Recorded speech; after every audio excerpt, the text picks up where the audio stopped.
Les marbres brisés. Voici la belle histoire d'amour dévorante de Camille Claudel et Auguste Rodin.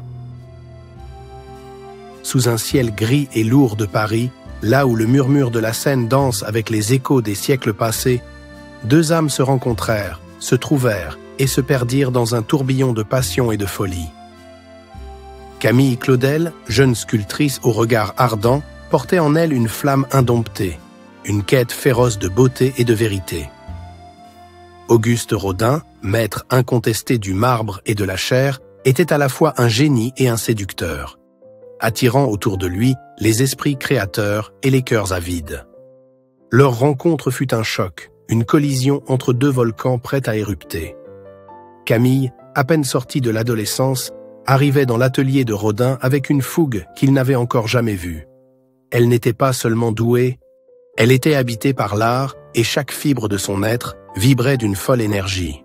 Sous le poids de son génie, Rodin était à l'apogée de sa carrière et il voyait en elle non seulement une muse, mais un égal, une rivale même, capable de le supplanter avec ses créations les plus audacieuses.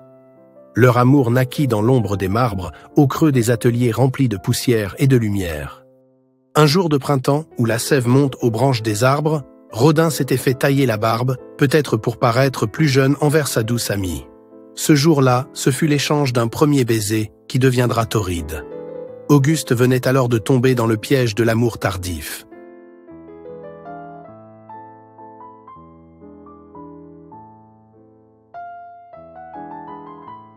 Rodin, comme ensorcelé par le talent et la beauté de Camille, ne pouvait s'empêcher de l'aimer avec une intensité qui frôlait l'obsession.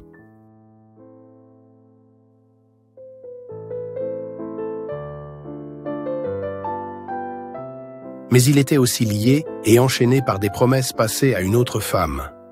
La dénommée Rose Beuret, celle qui avait partagé sa vie durant des décennies, se verra éconduite. Mais ce sera dans les bras de Camille que Rodin découvrira une passion nouvelle, une ivresse créatrice qui nourrissait autant son art que son cœur. La différence d'âge ici n'avait pas d'importance. Pour Camille, Rodin devint tout. Il était son mentor, son amant, son dieu. Elle le suivait avec dévotion, acceptant les compromis, les sacrifices, les heures passées dans l'ombre de son atelier, travaillant pour lui, sculptant pour lui, aimant pour deux. Une vie torride emplie de passion amoureuse et d'art. Mais l'ombre de Rose était toujours là, insidieuse, un rappel cruel que Rodin ne serait jamais entièrement sien. Cette réalité envenimait son âme, rendant leur amour à la fois sublime et tragique.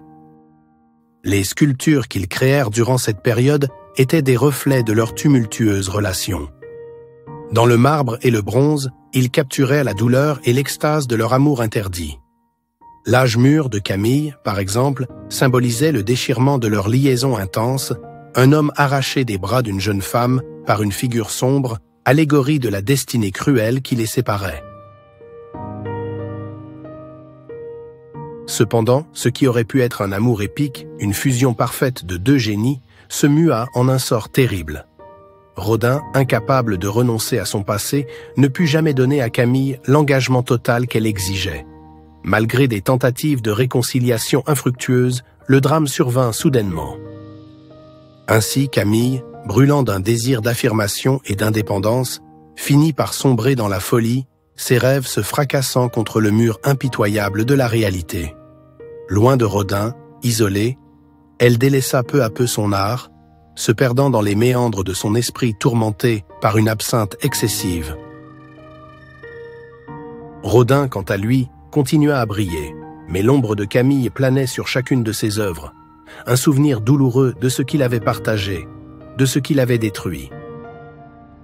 Il tenta, trop tard, de la sauver de la folie, mais Camille était déjà perdue, emmurée vivante dans les ténèbres d'un esprit malade.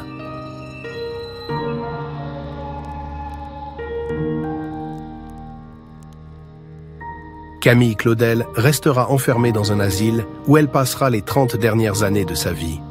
Et pourtant, malgré cette fin tragique, leur histoire résonne encore aujourd'hui, dans chaque galerie où leurs sculptures se font face.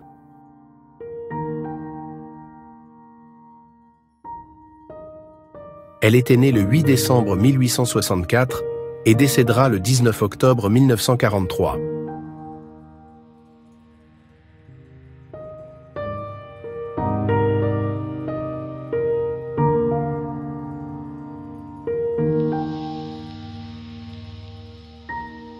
Pour Auguste Rodin, il décédera à Meudon le 17 novembre 1917.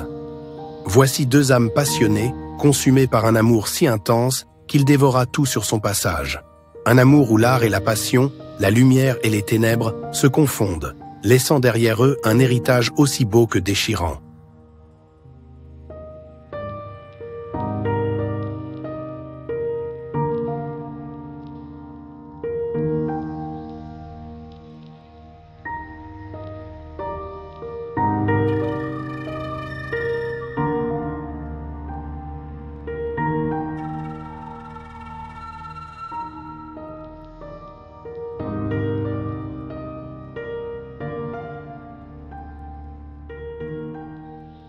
Nous terminerons ce programme sur l'œuvre la plus connue de Rodin. Il s'agit du penseur, initialement à la fois un être au corps torturé, presque un damné, et un homme à l'esprit libre, décidé à transcender sa souffrance par la poésie. Mais au fait, Rodin pensait à quoi ou à qui pendant sa création?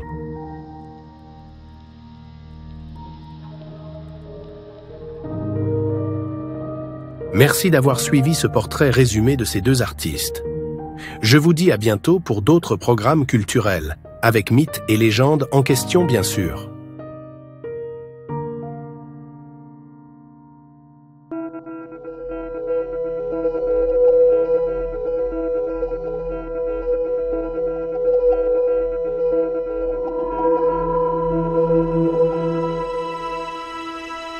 Histopédia, l'encyclopédie historiographique.